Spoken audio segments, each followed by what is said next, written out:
أشهد أن محمدا رسول الله. أشهد أن محمدا رسول الله. حي على الصلاة. لا حول ولا قوة.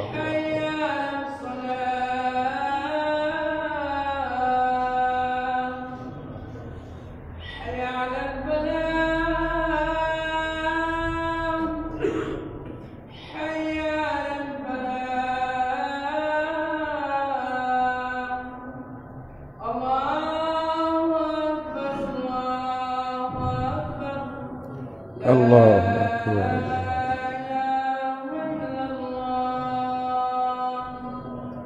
لا إله إلا الله.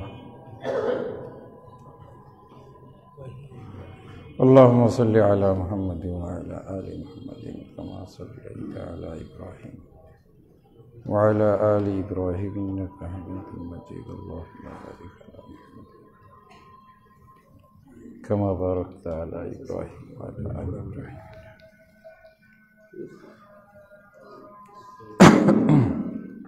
بسم الله.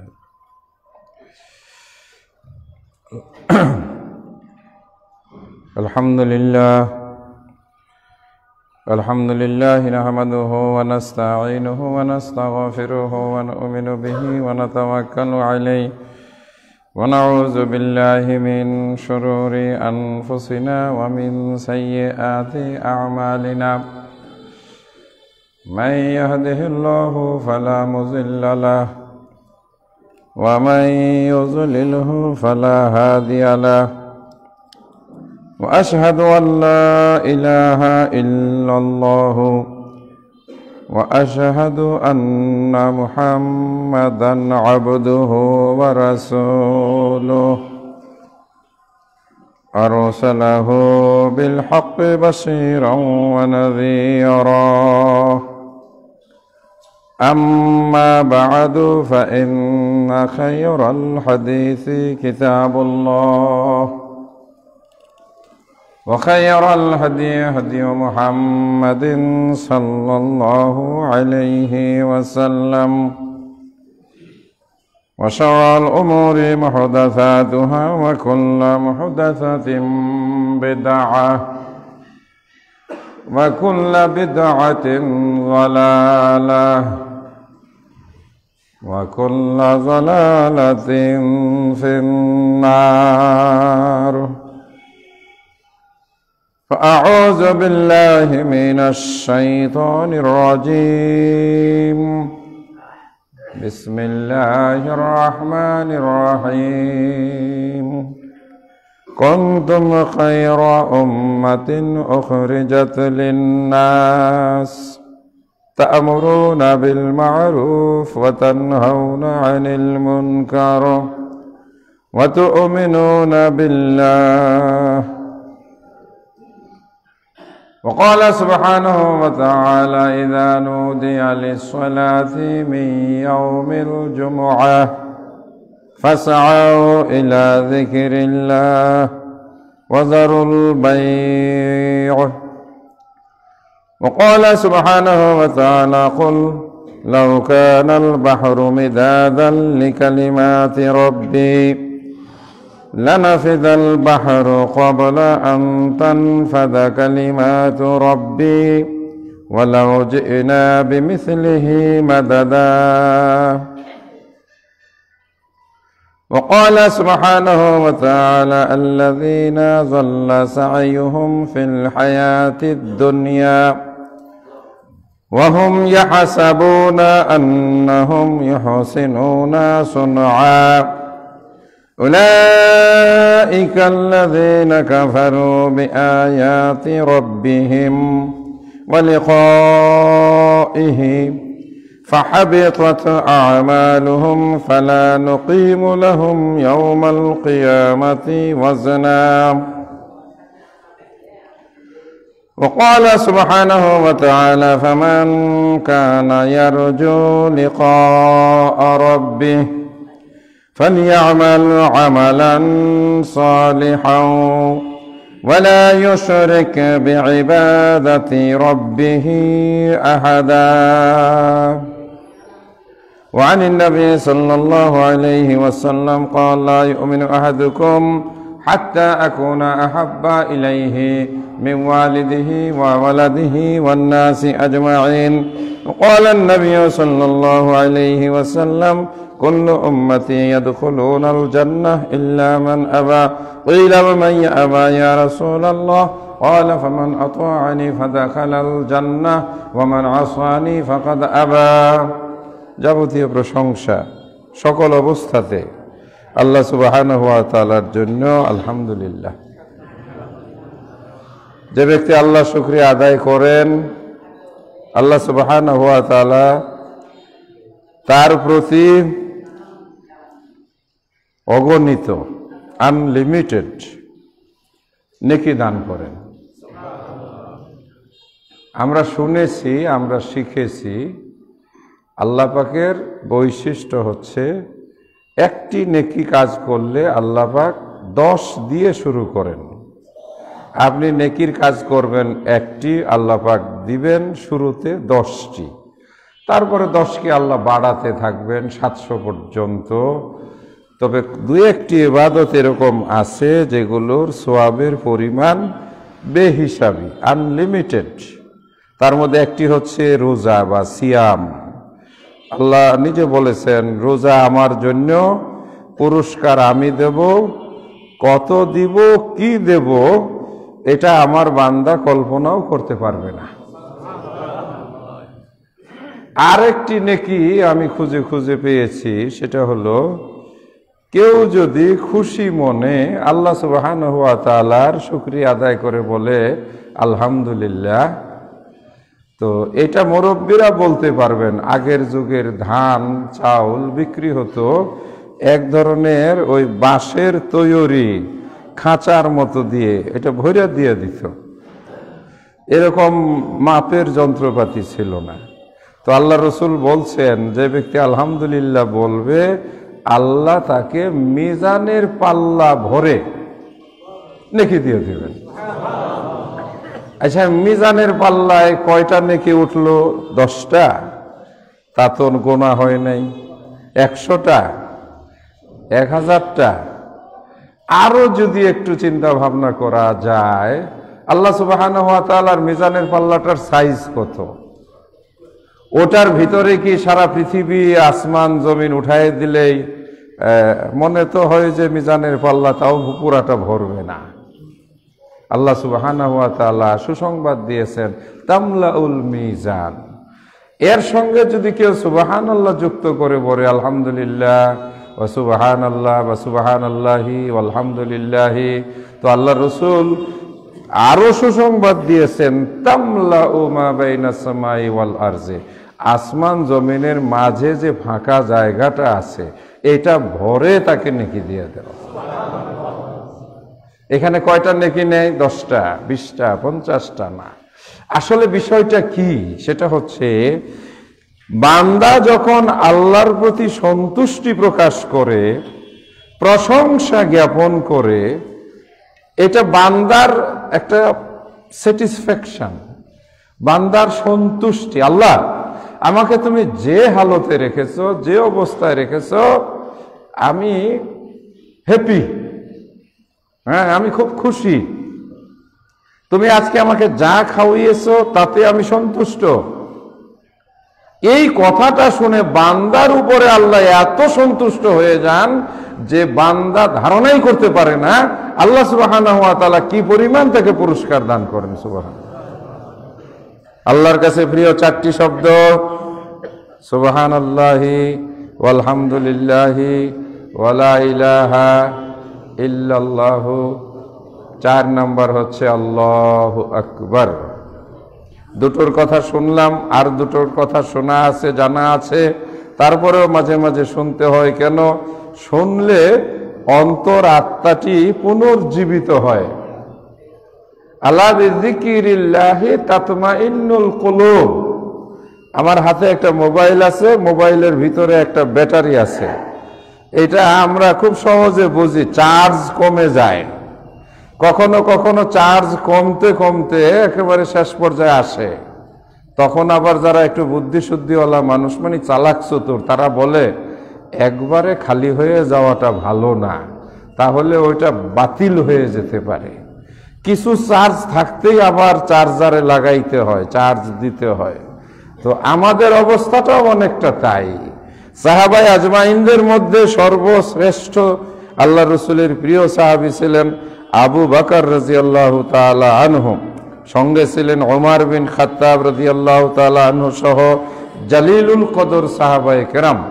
তারাও বলতেন, ইয়া রাসূলুল্লাহ, আমরা যখন আপনার কাছে থাকি, আমাদের দেশীয় ভাষায় বোঝানোর জন্য বলতেছি, এটা ওই যুগের ভাষা না, এই যুগের ভাষা, যে ইয়া রাসূলুল্লাহ, আমরা যখন আপনার কাছে থাকি, ফুল চার্জে থাকি, ঈমান একেবারে কানায় কানায় পূর্ণ থাকে, কিন্তু যখন একটু বাড়ি বাসাতে যাই, ব্যবসা বাণিজ্য, ক্ষেত খামার, খেজুরের বাগানে, তখন আবার একটু চার্জ নেমে আসে।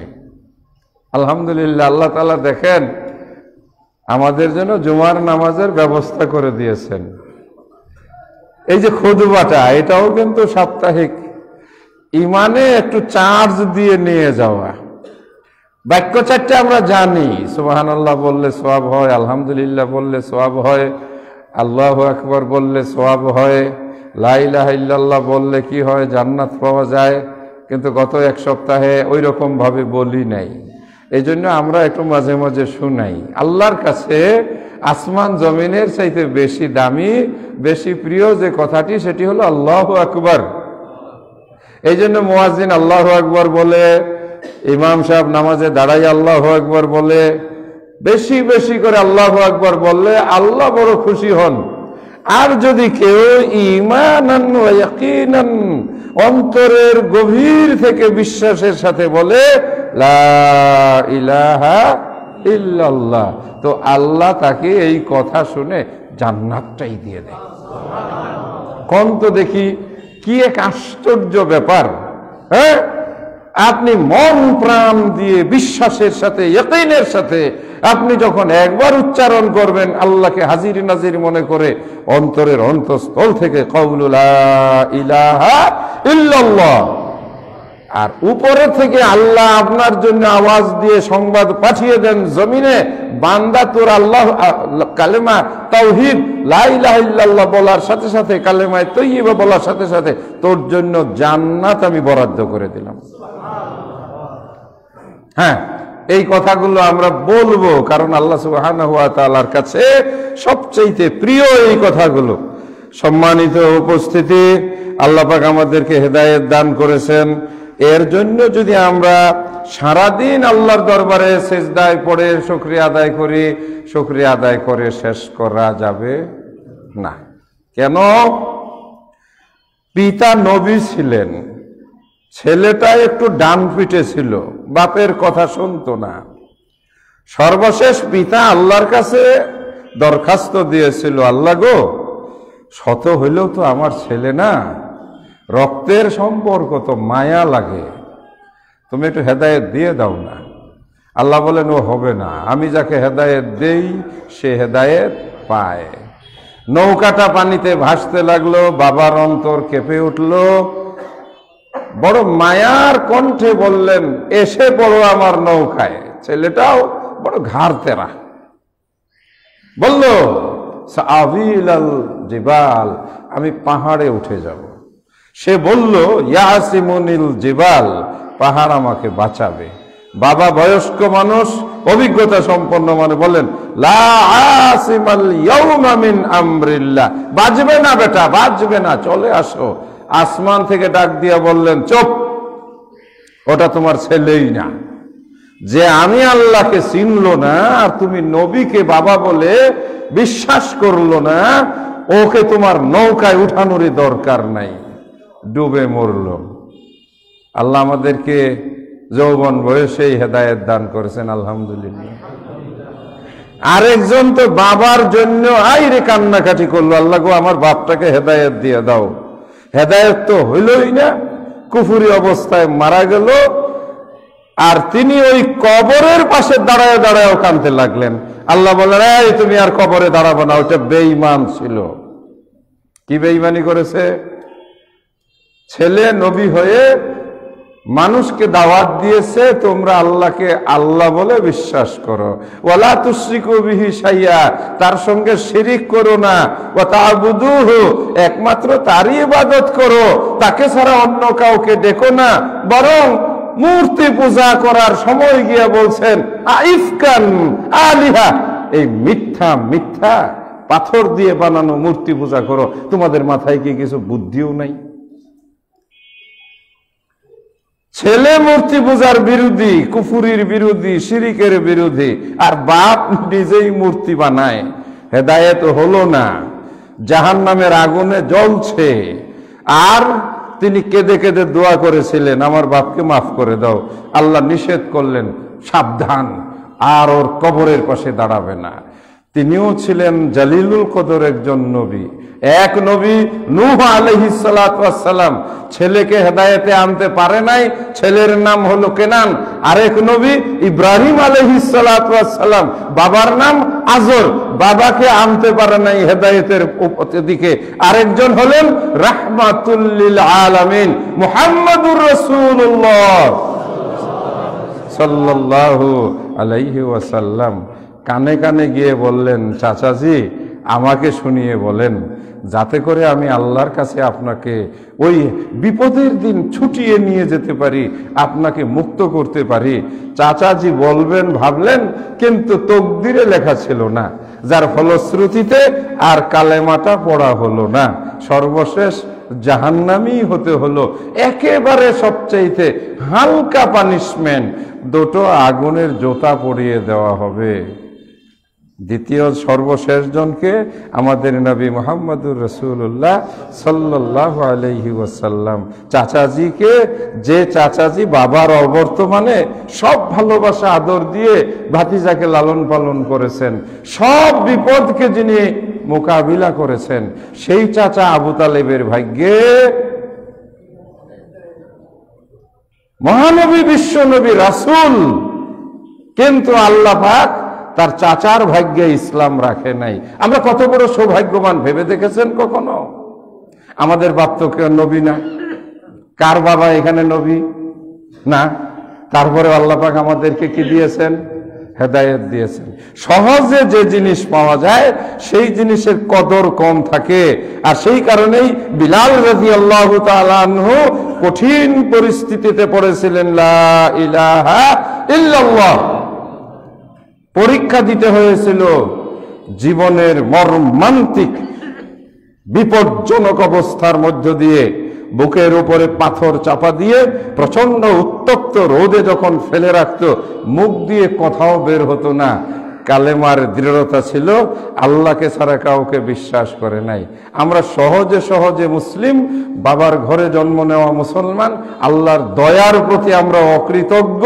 কখনো মনে করি না যে আসমানের নিচে জমিনের উপরে আল্লাহ সুবহানাহু ওয়া তাআলা আমাদের উপরে যে দয়া করেছেন, নূহ নবীর পুত্রের উপরে আল্লাহ সেই দয়া করেন নাই। ইব্রাহিম আলাইহিস সালামের পিতার উপরে আল্লাহ সেই দয়া করেন নাই। নবী মুহাম্মদুর রাসূলুল্লাহ সাল্লাল্লাহু আলাইহি ওয়াসাল্লামের রক্তের বাঁধন, একই সম্পর্ক, দাদার সন্তান চাচা, বাবার ছোট ভাই চাচা, সেই চাচার ভাগ্যে ইসলাম হয় নাই।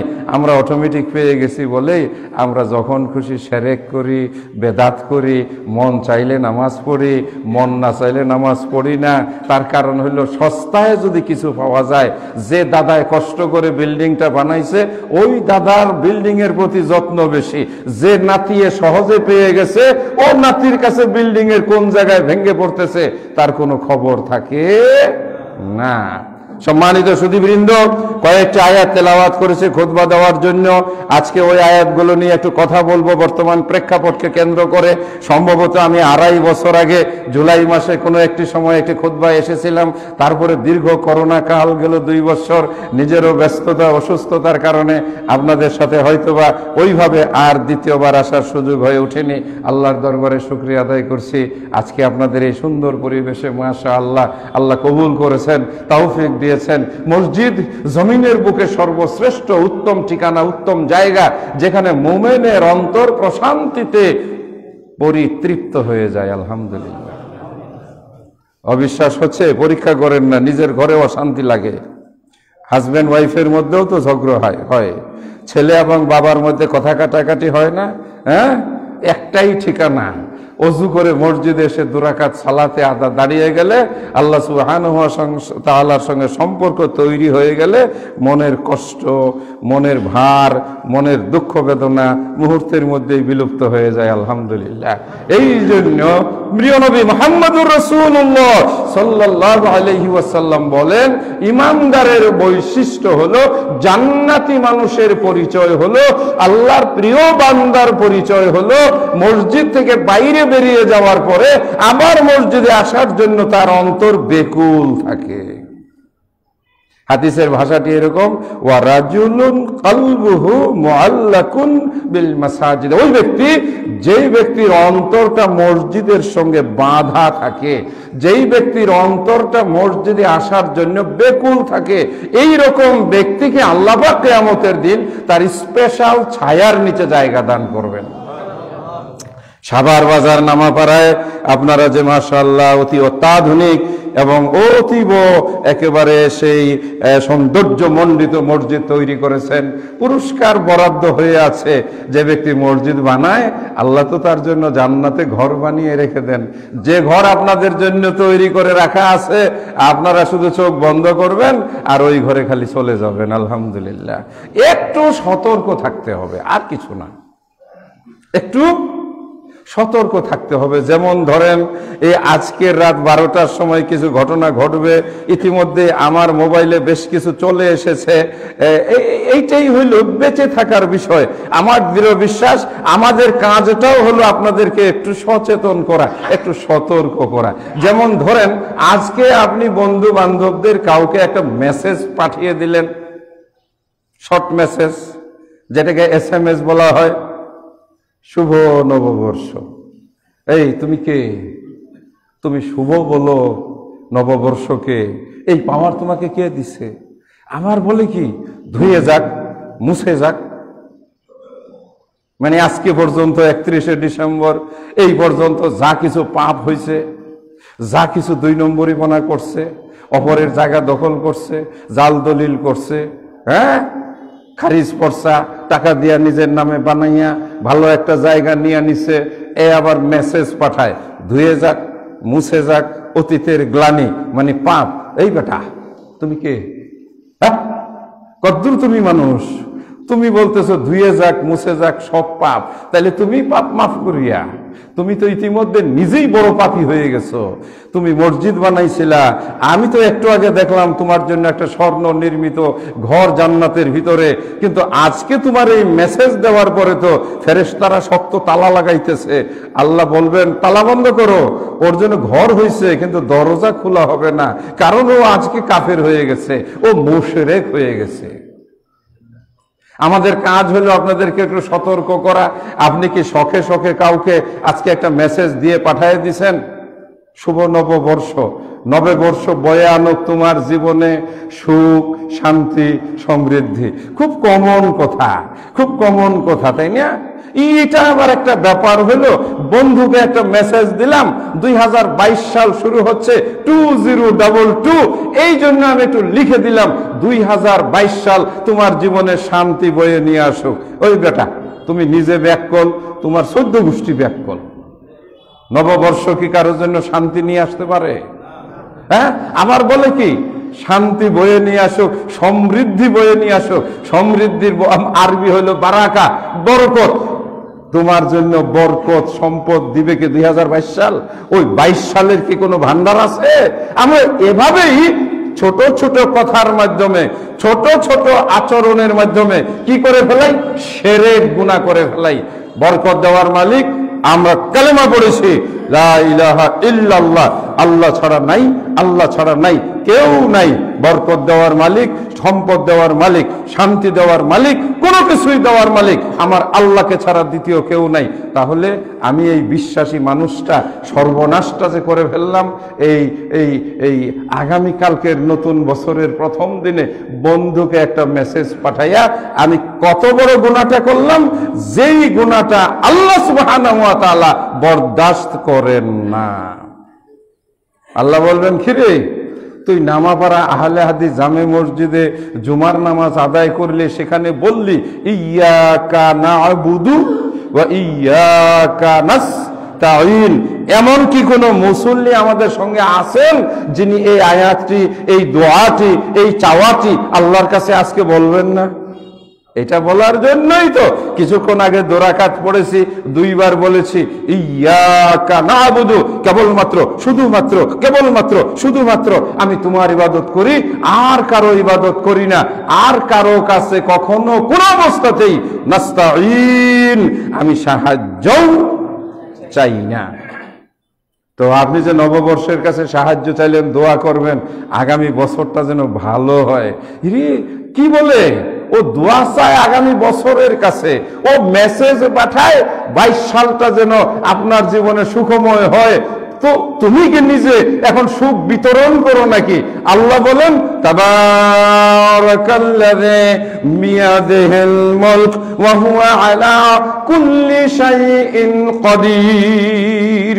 সমস্ত বরকতের ভান্ডার, সমস্ত কল্যাণের ভান্ডার, সমস্ত সমৃদ্ধির ভান্ডার, সমস্ত সম্পদ আল্লাহ সুবহানাহু ওয়া তাআলার হাতে। সুবহানাল্লাহ। আল্লাহ যাকে খুশি সেখান থেকে একটু একটু করে দান করেন।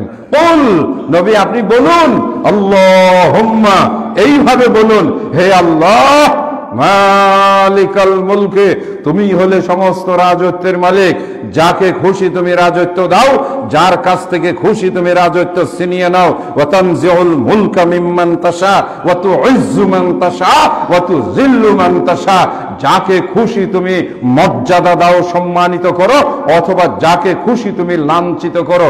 আর সমস্ত কল্যাণ বিয়াদিকাল খায়র, ইয়াদুন মানে হাত, তাই বলে আমাদের হাতের মতো নয়, আল্লাহর হাত আল্লাহই জানেন কেমন, তার বর্ণনা আমাদের পক্ষে সম্ভব নয়, আলোচনাও সম্ভব নয়। তবে আল্লাহ হাতের কথা উল্লেখ করেছেন, কেমন হাতে তার বরকত। সারা পৃথিবীর সমস্ত সম্পদ কার হাতে? আল্লাহ সুবহানাহু ওয়া তাআলার হাতে। সম্মানিত দিনী ভাইরা, এভাবেই আমাদের ঈমানকে ধ্বংস করে শয়তান। আল্লাযী ইউওয়াসওয়িসু ফি সুদুরিন নাস, কে মিনাল জিন্নাতি ওয়ান নাস। কিছু আছে জিনদের ভিতর থেকে, কিছু আছে মানুষের ভিতর থেকে। আজকে আপনার ঈমানটাও মানুষের ভিতর থেকে কেউ না কেউ ধ্বংস করে দিতে পারে। আপনি মেহেরবানি করে একটা রিপ্লাই দেবেন, শোনেন আপনাকে ধন্যবাদ, ইংরেজি বছর গেছে, আরেক বছর আসছে, এতে আসমান জমিনের তেমন কোনো পরিবর্তন হবে না। আজকে শীতের তাপমাত্রা যেমন ছিল দিনের তাপমাত্রা, এটা প্রকৃতিগতভাবে ন্যাচারাল পদ্ধতিতে, অথবা আমাদের দেশে ওই যে সেই ভৌগোলিক অবস্থানের কারণে, যেহেতু আমরা পৃথিবীর একটা এমন অবস্থানে আছি যার উপর দিয়ে এই সময়ে শৈত্য প্রবাহিত হয়, আহ্নিক রেখা, বার্ষিক গতিরেখার কারণে আমাদের এইখানে নভেম্বর, ডিসেম্বর, জানুয়ারি মাসে শীত থাকে। সুতরাং আজকে যে আসমান, যেই জমিন, যেই পৃথিবী যেমন আছে, আগামীকাল 1 তারিখ জানুয়ারি তাই থাকবে, এতে তেমন কোনো পরিবর্তন হবে না। কেননা এই পৃথিবী, এই আসমান, এই জমিন কোনো জানুয়ারি ফেব্রুয়ারি মাসের নয়, এটা কার? কুলিল্লাহুম্মা মালিকাল মুলক, হে আল্লাহ তুমি হলে এই সব কিছুর মালিক, তুমি হলে এই সব কিছুর সম্পদের অধিকারী। সুতরাং আপনি যদি এই দিনের পূজারী হন, বৎসরের পূজারী হন, অথবা যদি আপনি ওই যে সেই আরেকজনকে এই বৎসর কল্যাণ বয়ে নিয়ে আসবে এই কামনা করেন, তাহলেই আপনার জন্য জান্নাতের ঘরের দরজায় তালা পড়বে। সম্মানিত দিনী ভাইরা, আপনারা আমাদের অনেক বিজ্ঞ স্কলারদের আলোচনা প্রতি শুক্রবারে শোনার সুযোগ পান। আলহামদুলিল্লাহ, এইরকম গবেষণামূলক আলোচনা সম্ভবত অনেক মসজিদেই অনেক মুসল্লিদের ভাগ্যে শোনার সুযোগ হয় না। একটি কথা মনে রাখতে হবে, আমরা কিন্তু একটু পরিচয়ের দিক থেকে একটা আলাদা বৈশিষ্ট্য ধারণ করে আমরা বলি যে আমরা কোরআনের অনুসারী, আমরা বলি কোরআন অনুসরণ করতে গিয়ে আমরা নবী মুহাম্মদুর রাসূলুল্লাহ সাল্লাল্লাহু আলাইহি ওয়াসাল্লামের শিক্ষা, আদর্শ, সুন্নাহ, তরিকা যেটাই বলি না কেন কি করি, আমরা অনুসারী। এর মাঝখানে আর আমরা তৃতীয় চতুর্থ বলে কাউকে খুঁজি না, খুঁজার প্রয়োজন মনেও করি না। কেন? আমার আল্লাহ তার কালামে পাকে ঘোষণা দিয়েছেন সূরা মায়েদার 6 নম্বর আয়াতে, আল ইয়াউমা আকমালতু লাকুম দীনাকুম ওয়া আতমামতু আলাইকুম নি'মাতি ওয়া রাদিতু লাকুমুল ইসলামা দীনা। আলহামদুলিল্লাহ, আল ইয়াউম, আজকের দিনে আরাফার ময়দানে লক্ষ জনতার সামনে যখন তিনি বিদায় হজ আদায় করতেছিলেন, আর সেই সময়ে যখন তিনি সারা মুসলিম বিশ্বের জন্য এইভাবে ঘোষণা দিয়েছিলেন, তারাকতু ফীকুম আমরাইন লান তাদিল্লু মা তামাসসাকতুম বিহিমা কিতাবাল্লাহি ওয়া সুন্নতি আও কামা ক্বালা রাসূলুল্লাহ সাল্লাল্লাহু আলাইহি ওয়াসাল্লাম। এ আমার উম্মতেরা শোনো, আমাকে আল্লাহ পাক মানুষ হিসাবে সৃষ্টি করেছেন, আমি মানুষ হিসাবেই পৃথিবীতে ছিলাম। মানুষ যেভাবে পৃথিবী থেকে মৃত্যুবরণ করে বিদায় হয়, আমাকেও সেভাবেই বিদায় হতে হবে। আল্লাহ পাক কোরআন মাজিদে এই কথারই প্রতিধ্বনিত করেছেন এইভাবে, ইন্নাকা মাইয়িতুন ওয়া ইন্নাহুম মাইয়িতুন, তুমিও মৃত্যুবরণ করবে, তোমার আগে যে সমস্ত নবী রাসূল এসেছিল তারাও মৃত্যুবরণ করেছে। আল্লাহর নবী সেই জন্য তার বয়স ও অবস্থার দিকে খেয়াল করেই ঘোষণা দিয়েছিলেন, আমার পরে তোমরা পৃথিবীতে সাতারাউনা ইখতিলাফান কাসীরা, অনেক মতবিরোধ, মত পার্থক্য, দল মত দেখবে। আমার যে শরিয়া, আমার যে তরিকা, যা আমি রেখে গেলাম, যারা হাতে দাঁতে আঁকড়িয়ে ধরে তার উপরে ঠিক থাকবে, কায়েম থাকবে, প্রতিষ্ঠিত থাকবে, তারা কখনো বিভ্রান্ত হবে না, পদচ্যুত হবে না, গুমরাহির ভিতরে নিক্ষিপ্ত হবে না। দুইটি জিনিস তোমাদের জন্য আলোকবর্তিকা স্বরূপ রেখে গেলাম, একটা হলো আল্লাহর কোরআন, আর দ্বিতীয়টা হলো নবী মুহাম্মদুর রাসূলুল্লাহ সাল্লাল্লাহু আলাইহি ওয়াসাল্লামের সুন্নাহ। সম্মানিত দ্বীনী ভাইয়েরা, আমরা এখানে সম্ভবত অধিকাংশই এই দুটি জিনিসকে আঁকড়িয়ে ধরে তার উপরে নিজেদের ঈমান ও আমলকে, ঈমানকে সুদৃঢ় রেখে আমরা আমাদের দৈনন্দিন আমলগুলো পরিচালনা করে চলছি। আলহামদুলিল্লাহ। একটি হলো আমলের বিষয়, নামাজ, রোজা, হজ, যাকাত, দৈনন্দিন জীবনে বিভিন্ন বিধিবিধান পালন। আরেকটি হচ্ছে ইন্টারনাল বিষয়, সেটা হলো বিশ্বাসের বিষয়। বিশ্বাসের বিষয়টি হচ্ছে সবচাইতে বেশি গুরুত্বপূর্ণ, কেননা বিশ্বাস যদি এদিক সেদিক হয় তাহলে পূর্ণ স্থাপনাটি চূর্ণ বিচূর্ণ হয়ে ভেঙ্গে খান খান হয়ে যায়। আমাদের মধ্যে এমনও নামে মুসলমান আছে না যারা কালেমা পড়ে লা ইলাহা ইল্লাল্লাহ, কিন্তু তারা সাহায্য চায় গিয়ে মাজারে, কবরে? এমন কি আছে না? আমাদের মধ্যে কি এমন কালেমা পড়ুয়া আছে না যারা ওই যে সেই আল্লাহকে আল্লাহ বলে মানে ঠিকই, আবার ইল্লা দিয়ে নবীর কাছেও গিয়ে তারা সাহায্য চায়? তারা বলে থাকে নবী মরে নাই, নবী জীবিত আছে, নবী আসমানে ছিল, আসমানে উঠে গেছে। আহমদেরই মিমের পর্দা উঠিয়ে দেখ মন, দেখবে তথায় বিরাজ করে কুল হু আল্লাহর আহাদ, আহাদ নিরঞ্জন, মানে উপরে ছিলেন আহাদ, উপর থেকে তিনি নিচে নেমে এসেছেন একটা মাথায় পাগড়ি পরে, সেই পাগড়িটা হইল মিম আহমদ। ওই যে আহাদের ভিতরে একটা মিম অক্ষর আছে, ওরা গানও বানাইছে, আহমাদারি মিমের পর্দা সরাইয়া দাও, দেখবে সেখানে আল্লাহ নিজে বিরাজ করেন। নাউজুবিল্লাহ। অর্থাৎ তারা কালেমা পড়ে ঠিকই, কিন্তু বিশ্বাস করে আল্লাহ আর আহমদ মানে মুহাম্মদ একই জিনিস। নাউজুবিল্লাহ। তারা বিশ্বাস করে আল্লাহ আরশে আজিমে উপরে, অথবা ওই যে সেই যেখানে আছে সেখানে, কিন্তু সেখান থেকে তিনি একা একা পৃথিবী পরিচালনা করতে পারেন না। তিনি পরিচালনা করতে গিয়ে অলিয়া উলিয়াদেরকে তার সহযোগিতায় ওই যে সেই নেন। সেই জন্য তারা তাদের অনুসারীদের বুঝায় যে আল্লাহ তাআলার এই সারা পৃথিবীতে কাজকর্মগুলো কে করে দেয়? অলিয়া উলিয়াগণ।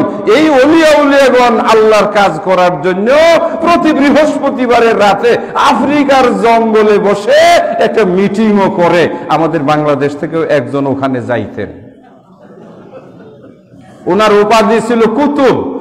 এখন একটা সাধারণ ইয়াং যুবক ছেলের প্রশ্ন, বৈঠক টৈঠক যদি হতেই হয় তাহলে তো সেটা কাবা ঘরের সামনে, আল্লাহর ঘর যেখানে সেখানে হওয়াটাই ভালো। মক্কায় কাবা ঘরে না গিয়ে কুতুবরা অর্থাৎ এই ওলিয়া উলিয়ারা আফ্রিকার জঙ্গলে গেল কি করে? আল্লাহু আকবার, নাউজুবিল্লাহ। আবার শুধু গল্প এখানেই শেষ নয়, আরেক কুতুব বড় কুতুবকে না পেয়ে অস্থির হয়ে গেল। তারপরে একদিন বৃহস্পতিবারে উনার পিছনে পিছনে সেও রওনা হলো। উনি যে ওই যে সেই কেরামতি করে গেলেন, তার সাথে সেও চলে গেল। এইবার আফ্রিকা থেকে আসার পথে আর তো রাস্তা খুঁজে পায় না, বহুত নাটক, বহুত ঘটনা। এইরকম বিশ্বাসী মানুষও আছে। এটা হলো ধর্মের ক্ষেত্রে। আবার আধুনিক জেন্টলম্যান, এই যে সেই জেনারেল এডুকেটেড পারসনরা ছোট ছোট সেরেক গুনাহকে কোনো সেরেকই মনে করে না। তারা মনে করে যে এটা কোনো বিষয়ই না। একটা মেসেজ পাঠাইলাম, অথবা একটা জায়গায় ফুল দিলাম, অথবা এক জায়গায় একটু মাথা নত করলাম, অথবা একটু ওই যে সেই আনুষ্ঠানিকতা পালন করলাম, এর জন্য আবার ঈমান নষ্ট হয়ে যাবে? হ্যাঁ, ঈমান তো নষ্ট হয়ে যায়। তার প্রমাণ দিয়েছেন স্বয়ং নবী মুহাম্মদুর রাসূলুল্লাহ সাল্লাল্লাহু আলাইহি ওয়াসাল্লাম। বেদিতে মূর্তির পাদদেশে একটা মাছি ধরে সেখানে উৎসর্গ করে যাওয়ার জন্য ওই মানুষটা ঈমানদার হওয়ার পরেও তার জন্য জান্নাত হারাম হয়ে গেছে। আমাদের এবং তাদের মধ্যে পার্থক্যটি কোথায়?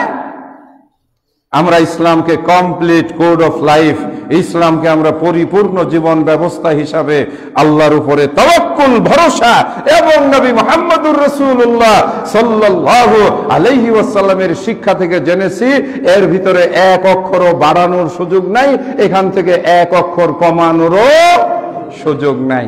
আমাদের নবীজি শিক্ষা দিয়েছেন এইভাবে, যেই ব্যক্তি ঘর থেকে অজু করলো, অজু করার পরে সে সোজা সরাসরি ওই যে সেই সুন্দর পোশাক পরিধান করলো, অতএব তার শরীরের মধ্যে সুগন্ধি ব্যবহার করলো, মসজিদে সবার আগে যদি সে প্রবেশ করলো, আল্লাহ সুবহানাহু ওয়া তাআলা তাকে 3.5 লক্ষ টাকা মূল্যমানের এমন একটি আরবের সেরা লাল রঙের উট আল্লাহর রাস্তায় জবাই করে কুরবানি করলে যেই নেকি পাওয়া যায়, আল্লাহ পাক তাকে সেই নেকি দান করলেন। মসজিদে ডান পা প্রবেশ করিয়ে বলল, আল্লাহুম্মা আফতাহ লি আবওয়াবা রাহমাতিক। লোকটা রহমতের ভিতরে প্রবেশ করে গেল। অতএব সামনে এসে 2 রাকাত সালাত আদায় করলো। 2 রাকাত সালাত আদায় করে তার নিজের জায়গায় বসে বলল, ডানে বামে গল্প গুজবে লিপ্ত হলো না। তারপরে সে কিছু তাসবিহ তাহলিল করতে থাকলো। এমন সময় মুয়াজ্জিন আজান দিল, খতিব সাহেব মেম্বারের উপরে বসলেন। লোকটা মনোযোগ দিয়ে খুতবা শ্রবণ করলো। তারপরে সে ইমাম সাহেবের সঙ্গে 2 রাকাত জুমার নামাজ আদায় করলো। জুমার নামাজ আদায় করে সে আবার বাড়িতে ফিরে গেল এবং সেখানে গিয়ে মাত্র 2 রাকাত সালাত আদায় করলো। আল্লাহ রসুল তার জন্য সুসংবাদ দিয়েছেন, সারাটা বছরই যেন তার ইবাদত বন্দেগী, নামাজ রোজা এবং ইবাদতের মধ্যে কাটলো। আল্লাহ পাক তার উপরে এত খুশি হয়ে যান, সুবহানাল্লাহ। কোন ব্যক্তি ফরজ নামাজে পড়লো, তারপরে সে জিকির আজকার তাসবিহ তাহলিল করলো, সে যখন এই শব্দগুলো মিলিয়ে কালেমাটি পড়লো, সুবহানাল্লাহি ওয়া বিহামদিহি সুবহানাল্লাহিল আযীম, যতবার বললো ততবার তার জন্য জান্নাতে ওই যে সেই থোকায় থোকায় ঝুলন্ত আঙ্গুরের বাগান হলো। কোন ব্যক্তি যদি আয়াতুল কুরসি পাঠ করলো, আল্লাহু লা ইলাহা ইল্লা হুয়াল হাইয়ুল কাইয়ুম, এই আয়াতুল কুরসি পড়ে যেই ব্যক্তি ফরজ নামাজের পরে আল্লাহ সুবহানাহু ওয়া তাআলার কাছে ওই যে সেই তাসবিহ তাহলিল জিকির আজকার করলো, আল্লাহর নবী বলেন লোকটা এমনই হয়ে গেল যেন মারা যাবে আর ডান পা তার জান্নাতে চলে যাবে। অথচ রাসূলের শিখানো এই শরীয়ত আমাদের পরিপূর্ণভাবে তৃপ্তি দিল না। আমরা মসজিদে আসলাম, এসে প্রথমে অজু বানাইলাম, অজু বানানোর সময় একটা আর দুটা নয়, প্রথমেই শুরু করলাম আল্লাহর নবী অজু করেছেন বিসমিল্লাহ বলে, আমরা শুরু করলাম বিসমিল্লাহির রহমানির রহিম বলে। আল্লাহর নবী অজু করছেন, ডান হাতে পানি নিয়ে বাম হাত ধৌত করেছেন ভালো করে রগড়িয়ে, আমরা ডান হাতে পানি নিয়ে হাতের একটা দোয়া বানিয়ে নিলাম, হাতের কুনিটা ধোয়ার জন্য আরেকটা দোয়া বানিয়ে দিলাম, এইবার পা ধোয়ার জন্য একটা দোয়া বানিয়ে দিলাম। মাথাটা মাসা করার সময় আল্লাহর নবী বলেছেন হাতটা তোমার এই মাথার শুরু থেকে পিছনে যাবে, পিছন থেকে তোমার হাত সামনে আসবে। আমরা নিজেরা নবীর শরীয়তে বানিয়ে দিলাম, না হাত সামনে আনার দরকার নাই, ঘাড়ের নিচ দিয়ে একটা কেচি টান মারতে হবে। আমাদের নবীর শরীয়তের উপরে তৃপ্তি নাই। এইবার লোকটা ঘরের মসজিদে ঢুকলো, দেখলো লাল বাতি জ্বলতেছে, তার মানে আমরা কত বড় পাওয়ারফুল ব্যক্তি হয়ে গেলাম। জুমার সালাতের আজান দেওয়া হয়েছে অথবা ওয়াক্ত হয়েছে, যেই ব্যক্তি মসজিদে ঢুকবে মসজিদে বসার আগে 2 রাকাত পড়ে নিবে। আর আমাদের সাহস কত, আল্লাহর ঘরে আমরা লাল বাতি জ্বালিয়ে দেই। এখন নামাজ চলবে না, এখন খতিব সাহেব মিম্বারে বসে বসে বাংলায় তিনি কতক্ষণ কি করবেন? শব্দটা আসছিল, আমি এটা কাট করে দিছি, ওটা বলাটা পছন্দ মনে করি নাই। কারণ এখানেও আল্লাহর রাসূল খুতবায় দাঁড়িয়ে তিনি মুসল্লিদেরকে সপ্তাহের জন্য যা নসিহত করা দরকার করতেন, আর আমাদের দেশে আমরা বাড়াইয়া দিলাম খুতবার মেম্বারে বসে আগে আধা ঘন্টা নিজের ভাষায় ওয়াজ নসিহত করতে হবে, তারপর আমরা সময় দিব। এইবার সে সুন্নত আদায় করবে, কাবলাল জুমা 4 রাকাত, বাদাল জুমা 4 রাকাত। এখানেও শেষ নয়, জায়নামাজে দাঁড়াবো, জায়নামাজটা পাক না অপবিত্র, এই নামা পড়া মসজিদের বিছানাগুলোর উপরে এত সন্দেহ। ইমাম সাহেব ঝাড়লেন, সেক্রেটারি মহোদয়, সভাপতি মহোদয় সব কিছু চোখে চোখে রাখলেন, এটা 100 ভাগ নিশ্চিত পবিত্র, তারপরেও মনে বিশ্বাস আসে না। জায়নামাজে দাঁড়িয়ে পড়তে হবে ইন্নী ওয়াজ্জাহতু ওয়াজহিয়া লিল্লাযী ফাতারাস সামাওয়াতি ওয়াল আরযি হানিফাও, এটা দিয়ে জায়নামাজটা পরিষ্কার করলাম। এইবার কোন নামাজটা পড়বো সেটার একটা আরবি নিয়ত করতে হবে। আল্লাহর নবী নিয়ত এটা পড়েন নাই, সাহাবায়ে কেরাম পড়েন নাই, 4 ইমামের কেউ পড়েন নাই। নবীজি বলেছেন পৃথিবীর যে কোনো জায়গায়, রাস্তাঘাট অথবা একেবারে মন্দির গির্জা পর্যন্ত তুমি যদি দেখো জায়গাটা পরিষ্কার, যদি দেখো জায়গাটা শুকনা, যদি দেখো জায়গাটার মধ্যে কোনো সুস্পষ্ট নাপাকি নাই, তুমি একটু ঝাড়ু দিয়ে ময়লাটা ধুলাবালিটা পরিষ্কার করে আল্লাহু আকবার বলে দাঁড়িয়ে যাও। জুইলা লিল আরযু কুল্লুহা মসজিদ। আল্লাহর নবী বলেন আমাকে আল্লাহ পাক স্পেশাল যে কয়টা জিনিস দিয়েছেন তার মধ্যে একটা হলো মসজিদ বানিয়ে দিয়েছেন সারা পৃথিবীর ভূখণ্ডকে। আপনি আফ্রিকায় যাবেন, খালি কেবলাটা যদি খুঁজে বের করতে পারেন, না পারলেও কোনো সমস্যা নাই, আল্লাহু আকবার, যেদিকে ফিরেন সেদিকে আল্লাহ আছেন। আপনি বিমানবন্দরে আছেন, দক্ষিণ কোরিয়ার বিমানবন্দরে, সিঙ্গাপুরের বিমানবন্দরে অথবা অমুসলিম কোনো বিমানবন্দরে, আপনি বিমানে বসা ওই যে সেই চেয়ারগুলোর উপরে বসে আছেন, সমস্যা নাই, আপনার ইন্নী ওয়াজ্জাহতু ওয়াজহিয়া পড়ার দরকার নাই, শুকনা আছে, পরিষ্কার দেখা যাচ্ছে, ওখান থেকে কোনো গন্ধ আসতেছে না, আপনি সেখানেই নামাজ পড়তে পারবেন। আল্লাহর নবী আমাদের জন্য দিলেন পৃথিবীর সব জায়গায় নামাজ পড়ার। এখনো ওই যে সেই ইউরোপিয়ান কান্ট্রিতে আমাদের মুসলমানেরা তাদের গির্জার একটা অংশ ভাড়া নিয়ে সেখানে জুমার নামাজ আদায় করে।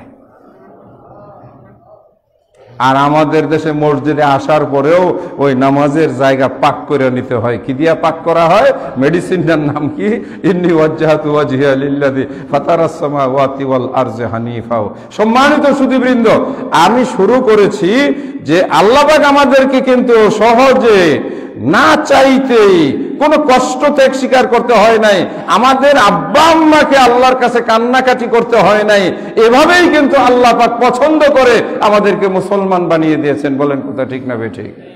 কিন্তু যারা সেই কঠিন পরিস্থিতি মোকাবেলা করে আল্লাহর নবীর জামানায় উত্তপ্ত বালুর উপরে নিজের পিঠকে ওই যে সেই জ্বলন্ত আগুনের উপরে শুয়ে পিঠ পুড়ে গলিয়ে যারা কালেমা পড়েছিল তারা এক একজন মুসলমান পাহাড়ের চাইতেও সুদৃঢ় মজবুত ইমানদার ছিল।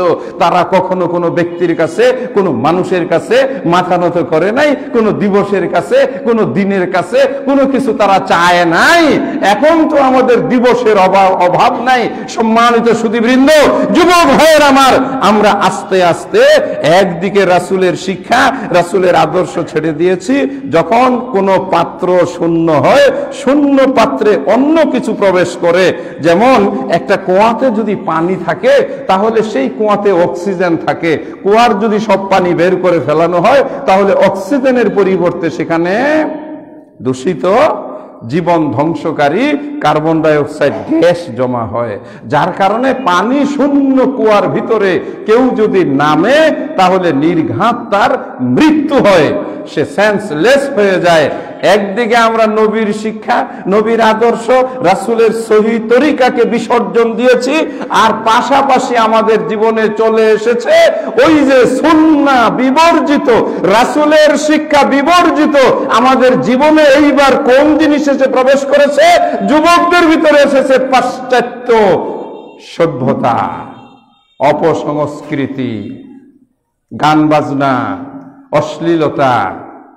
আফসোস লাগে, লজ্জা লাগে, তবে স্মরণ করিয়ে দেওয়ার জন্য আলোচনায় নিয়ে আসা যায় ওই দিনের ওই ঘটনাটি সারা বাংলাদেশের শিক্ষিত মানুষকে বড় মাথা নিচু হ্যাট করেছিল, যখন ঢাকা বিশ্ববিদ্যালয়ের টিএসসির মোড়ে ওই যে বাঁধন নামে একটি মেয়েকে বিশ্ববিদ্যালয়ের পড়ুয়াই অথবা ওই অনুষ্ঠানে যোগদানকারী যুবকেরা এই 31st নাইটে, ওই 31শে ডিসেম্বরের রাত্রে বিবস্ত্র উলঙ্গ করে তার শ্লীলতা হানি করেছিল। নাউজুবিল্লাহ।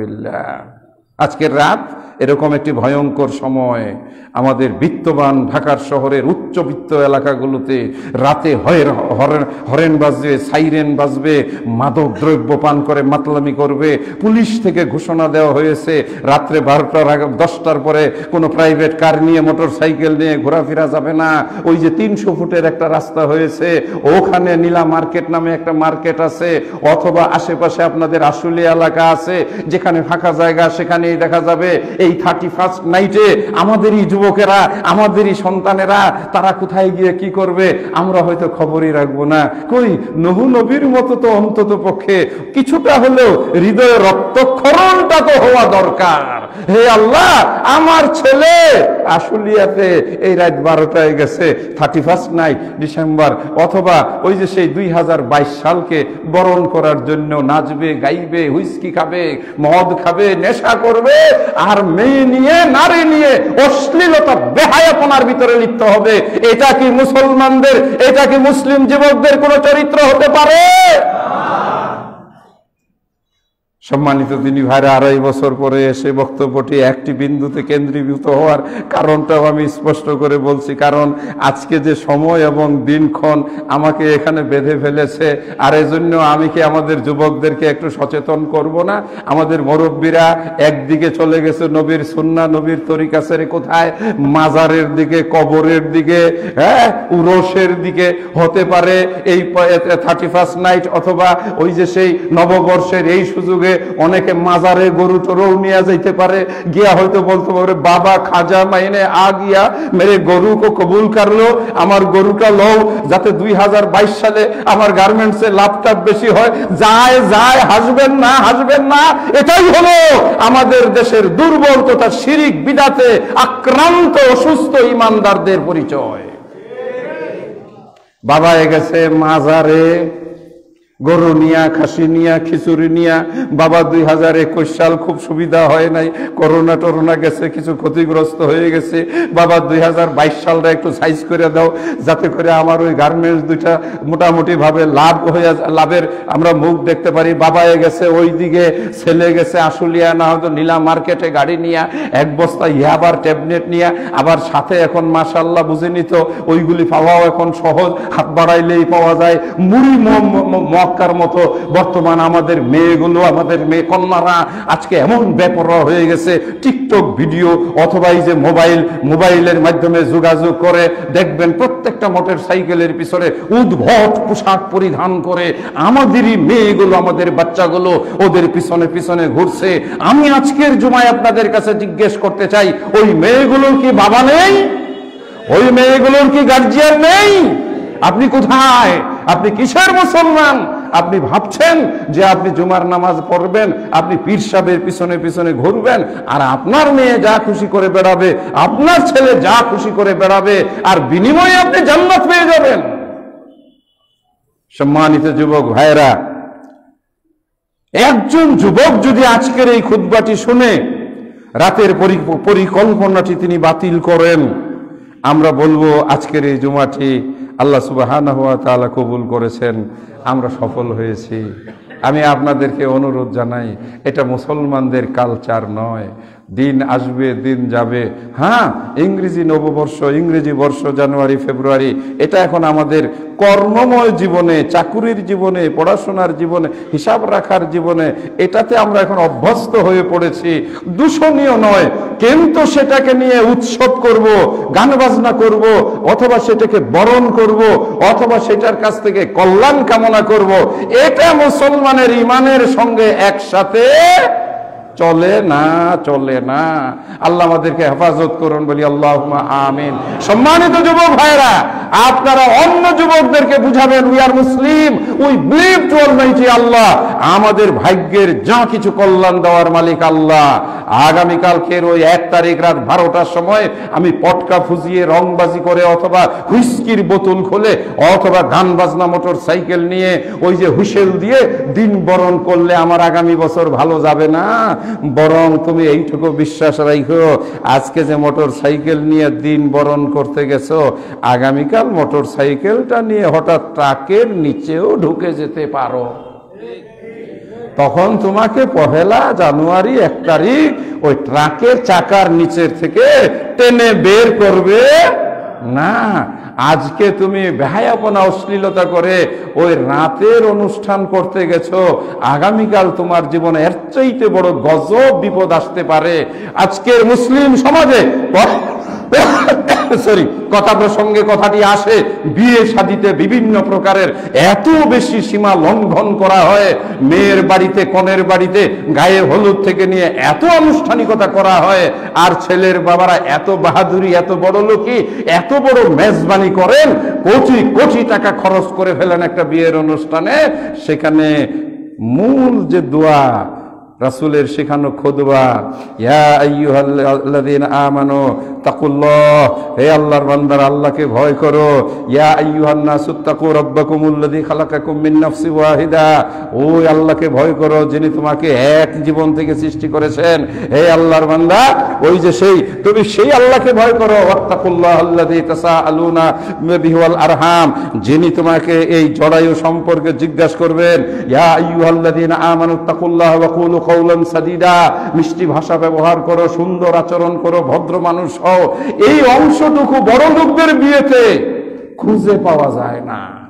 যা পাওয়া যায় মেকআপ, যা পাওয়া যায় ওই যে সেই কি বলা হয়, এই লক্ষ লক্ষ টাকার অপচয়। 6 মাস ঘুরে না, 1 বছর ঘুরে না, ওই বিয়ে টিকে না। দাদা দাদিরা বিয়ে করেছিলেন, কাবিননামা ছিল না।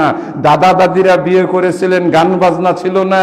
দাদা দাদিরা ঘর সংসার করেছেন, ওই যে এখন 80 বছর বয়স, 15 বছর বয়সে বিয়ে করেছেন, 65 বছর 70 বছর যাবৎ দাদা দাদিরা একসাথে সংসার করেন। জীবনে কোনোদিন কেউ কাউকে তালাক দেওয়ার কথা মুখেও ভাবে নাই। আর এখনকার কোটি কোটি টাকা খরচের বিয়ে 3 মাস যাওয়ার পরেই বলে ঘর সংসার হবে না, থাকবো না, চলবে না, ডিভোর্স চলে আসে। কেন? আল্লাহর বিধানকে লঙ্ঘন করা হয়েছে। প্রিয় নবী মুহাম্মদুর রাসূলুল্লাহ সাল্লাল্লাহু আলাইহি ওয়াসাল্লামের শিক্ষাকে ছেড়ে দেওয়া হয়েছে। সম্মানিত দিনী ভাইরা, একটি আবেদন জানিয়ে কোরআন মাজিদের সূরা কাহাফের শেষ অংশ পড়েছিলাম। আল্লাহ সুবহানাহু ওয়া তাআলা আমাদেরকে এই আয়াতগুলোতে কিছু ওই যে সেই উপদেশ দিয়েছেন। সেটা হলো যে কিছু মানুষ আছে, তারা মনে করে আমি তো জগতে ভালোই আছি, ভালোই কাজ করতেছি, কিন্তু তারা ধারণা করে আমি ভদ্রলোক, আমি জেন্টলম্যান, আমি মসজিদেও যাই, কিছু মসজিদে দানও করেছি। ওই যে সেই নামাপাড়া মসজিদ করার সময় আমি তো 50 ব্যাগ সিমেন্ট দিয়েছি, সুতরাং আমি তো ভালো কাজও করতেছি। আর ছেলেপেলেরা 31st নাইটে একটু উৎসব করবে, ওখানেও 50,000 টাকা দিয়েছি। আল্লাহ সুবহানাহু ওয়া তাআলা বলেন, শোনো, তুমি কিছু মসজিদে দিয়েছো, আবার বাকি আমার বিরুদ্ধে, আমার কোরআন এবং সুন্নাহর বিরুদ্ধে তুমি সেখানেও দিয়েছো, সবারই মন রক্ষা করেছো, তুমি আমারও রাজি রাখার চেষ্টা করেছো, আবার অভিশপ্ত শয়তানকেও হাতে রাখছো। তো আল্লাহ পাক তাদের সম্পর্কে যে কথাটি বলছেন সূরা কাহাফ, আপনারা জুমার দিন সূরা কাহাফ সম্পর্কে জানেন। যেই ব্যক্তি পড়বে আল্লাহ পাক তার দুটো নূর দান করবেন। যেই ব্যক্তি সূরা কাহাফের শেষ 10টি আয়াত পাঠ করবে আল্লাহ পাক তাকে দাজ্জালের ফিতনা থেকে রক্ষা করবেন। এই আয়াতটিও সূরা কাহাফেরই শেষ আয়াত। অনুবাদটি শুনিয়েই ইনশাআল্লাহ আমার আজকের আলোচনা শেষ করব। আলোচনার সার সংক্ষেপ, কোন ক্রমেই আল্লাহ সুবহানাহু ওয়া তাআলার বিধানকে অবজ্ঞা করে, রাসূলের সুন্নাহকে পরিত্যাগ করে আমরা দুনিয়ার জীবনে শান্তি, পরকালের জীবনে সফলতা পাবো না। আবারও রিপ্লাই করছি, দুনিয়ার জীবনে আল্লাহর বিধানকে অবজ্ঞা করে, রাসূলের শিক্ষাকে পরিত্যাগ করে আমরা কখনোই পরকালীন জীবনে মুক্তি বা জান্নাতের আশা করতে পারি না। সচ্চা মুসলমান হতে হবে, আল্লাহকে যথাযথভাবে বিশ্বাস রাখতে হবে, আল্লাহর বিধানের উপরে আস্থা রাখতে হবে এবং নবী মুহাম্মদুর রাসূলুল্লাহ সাল্লাল্লাহু আলাইহি ওয়াসাল্লামের শিক্ষাকে পরিপূর্ণ রূপে বিনা বাক্যে, বিনা তর্কে, বিনা যুক্তিতে গ্রহণ করে মেনে চলতে হবে, তাহলেই লাভবান হব। আর যারা শয়তানকেও খুশি রাখে, পীর সাহেবকেও খুশি রাখে, কবর মাজারকেও মনে করে যে এখানে আছে, কিছু আছে, আবার যারা ওই কিছু শিরক বিদআতকেও মনে করে যে এগুলো কল্যাণের কাজ, তাদের জন্য সূরা কাহাফের এই আয়াতটি শুনিয়েই আলোচনার পরিসমাপ্তি টানছি। আল্লাহ সুবহানাহু ওয়া তাআলা কি বলেন একটু শুনেন। আল্লাযীনা, যেসব মানুষ যাল্লা সাইহুম ফিল হায়াতিদ দুনিয়া, দুনিয়ার জীবনে যারা কিছু ভালো কাজও করে আবার অন্য দিকেও একটু যোগাযোগ রাখে, আল্লাহ বলেন এবং তারা মনে করে, তারা মনে করে, ইয়াহসাবুন শব্দের অর্থ হলো মনে করে, আন্নাহুম ইউহসিনুনা সানআ, আমরা তো ভালোই। নেতা হইতে গেলে সব দিকেই রাখতে হয়, সবাইকে খুশি রাখতে হয়, এটাই তো ভালো।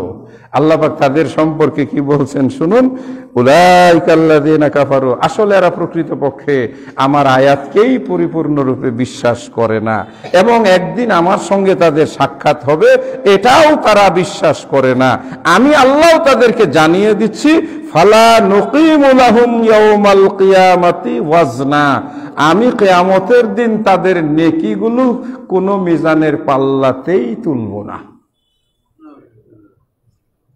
সুতরাং সাবধান। আল্লাহ সেজন্য বলছেন, কি বলছেন, তোমরা ইসলামে পরিপূর্ণ রূপে প্রবেশ করো, উদখুলু ফিস সিলমে কাফা। আমাদেরকে আল্লাহ পাক পরিপূর্ণ মুসলিম হওয়ার তৌফিক দান করুন, আমিন। সব ধরনের অনইসলামিক কর্মকাণ্ড থেকে আমরা বেঁচে থাকি, তৌফিক দান করুন, আমিন। চকচক করলেই শোনা হয় না, all glitters is not gold. ওইসব অনুষ্ঠান দেখতে ভালো দেখা গেলেও ওইসব অনুষ্ঠান মুসলমানদের কল্যাণকর নয়। বিভিন্ন দিবস পালন, জন্ম দিবস পালন, ম্যারিজ ডে পালন, মৃত্যু দিবস পালন, বর্ষবরণ পালন অথবা এই রকম যত রকমের আনুষ্ঠানিকতা আছে এইগুলো ইসলাম সমর্থন করে না।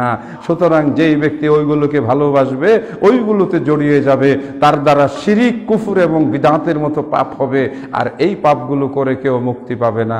আল্লাহ আমাদেরকে হেফাজত করুন, আমিন। আকুলু কাওলি হাযা ওয়া আস্তাগফিরুল্লাহ লি ওয়া লাকুম ওয়া লিসাইরিল মুসলিমিন। নাহমাদুকা ইয়া গাফুর ইয়া রাহিম।